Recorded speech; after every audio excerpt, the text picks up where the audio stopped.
સરપંચના 5 ઉમેદવાર છે. ગામનો જે પ્રતિનિધિ આવશે અમારે સર્વમાન્ય છે. એટલે અમુક પેલું છે નહીં દેશપાલ જેવું ગામનો વિકાસ કરે બસ. પણ તમારા ગામમાં કતારો બહુ લાંબી છે, મતદારો જાગૃત લાગે. 5 ઉમેદવાર છે ને 5 ઉમેદવારોને લગતા દરેક એટલે વોટિંગ અમારું સારું થશે. ટકાવારી 95%. બહુ સારું કહેવાય, જાગૃત ગામ કહેવાય. 5 ઉમેદવાર આમ બધા રાજી ખુશી. રાજી ખુશી. અમારા ગામમાં કઈ એવું ભેદભાવ જેવું કઈ છે નહીં. બધા 5 ની ચીઠીઓ ભેગી જ બની રહી. 5 ઉમેદવાર છે તોય રાજી ખુશી. રાજી ખુશી. એક જ જગ્યાએ ચીઠીઓ બને છે બધે. બહુ સારી બાબત છે. એક ગામમાં, આમ તો મોટું ગામ છે દિયોદર તાલુકાનું સોની ગામ, અને એક જ ગામમાં 5 ઉમેદવારો હોવા છતાં બધા હળી મળીને પ્રચાર કર્યો છે. અને આજે જ્યારે અહીંયા મતદાન મથક ઉપર પહોંચવાનું છે ત્યારે મેં તમને અગાઉ દ્રશ્યો બતાવ્યા.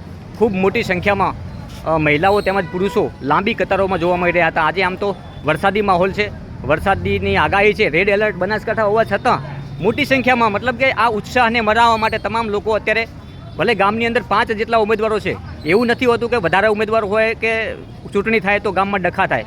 આ વાત પણ માન્યતા ખોટી છે. ગામમાં પ્રેમ અને ભાવ રાખવો હોય તો બધા ગમે તેટલા ઉમેદવારો હોય તો પણ આ ઉમેદવારો હળી મળીને પ્રચાર પણ કર્યો છે. અને આજે પણ ચૂંટણી છે તેમ છતાં એકદમ શાંતિપૂર્ણ માહોલમાં આ સોની ગામમાં મતદાન થઈ રહ્યું છે. હા જોયો એ બા, અહીંયા પણ જો એક ઉમેદવાર બીજા પણ અહીંયા તમને બતાવીશ. શું નામ છે બા આપણું? ભગવાનભાઈ. ઉમેદવારો તો 5 છે. કેટલી આશા જીતવાની? આશા તો કોને ના, કઈ ઉમેદવારની આશા ના હોય.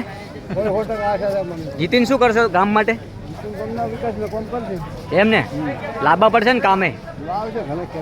ગાંધીનગર જવું પડે, દિલ્હી જઈને લાવશે. વાહ વાહ, જો આ સરપંચના ઉમેદવાર છે અને દિલ્હી જઈને પણ કામ લાવશું. શું કેવું છે, ગામમાં માહોલ શાંતિપૂર્ણ રીતે ચૂંટણી યોજાય? ગામની અંદર એકદમ 5 ઉમેદવારો છે છતાં બધા સાથે મળી એક જ જગ્યાએ ચીઠી નીકળે છે અને દરેક પોતપોતાના વોર્ડમાંથી વોટ કરી આવે છે. એટલે કોઈ ચૂંટણીના જેમ કે કોઈ સંઘર્ષ જેવો કોઈ માહોલ નથી. દરેક જગ્યાએ આવું સ્થિતિ હોવી જોઈએ. હા, દરેક જગ્યાએ આવી હોવી જોઈએ. તો આવું દરેક જગ્યાએ આવી સ્થિતિ હોય તો પોલીસની પણ જરૂર ના પડે. એટલે ભાઈચારાની ભાવના જળવાઈ રહે. ભાવના જળવાઈ રહે.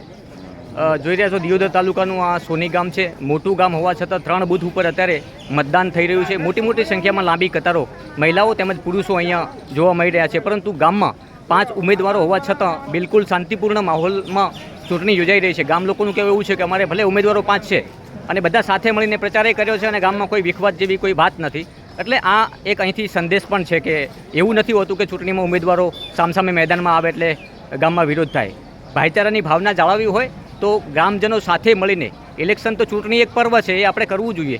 પણ જ્યારે મતદાન હોય છે, જ્યારે એનું રિઝલ્ટ હોય છે, ત્યારે આપણે બધાએ સાથે મળીને આ પર્વની ઉજવણી કરવાની હોય છે. અને એ પર્વ ગામમાં કાયમ માટે શાંતિ લઈને આવતો હોય તો મને લાગે છે કે ઇલેક્શન ખૂબ જરૂરી છે.